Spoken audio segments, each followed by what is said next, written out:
26वीं आईनी तरमीम से मुतालिक PTI के MNA ज़ैन कुरैशी का वीडियो बयान सामने आ गया। कहते हैं कि अपने वालिद शाह महमूद कुरैशी के कहने पर रूपोशी इख्तियार की आईनी तरमीम की हिमायत से मुतालिक मेरे खिलाफ गुमराह कुन प्रोपेगेंडा किया जा रहा है।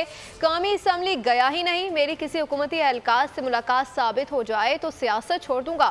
पार्टी पॉलिसी और बानी PTI के साथ खड़ा हूँ। जब मैं अपने वालिद के पास पहुंचा और उनसे ये बात हुई तो उन्होंने मुझे कहा कि ज़ैन, किसी सूरत ये तरमीम जो है कामयाब नहीं होनी चाहिए और आप वापस रूपोशी में चले जाएं। मेरे खिलाफ एक झूठा और बेबुनियाद प्रोपेगेंडा किया जा रहा है और इस 26वीं आईनी तरमीम को अपना वोट दे रहा हूँ। मैं इसकी मुकम्मल तौर पे मजम्मत करना चाहता हूँ।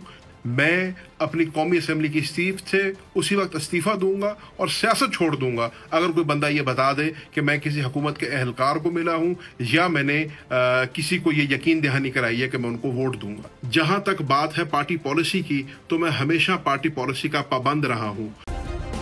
सब्सक्राइब करें और बेल दबाएं ताकि कोई खबर रह न जाए।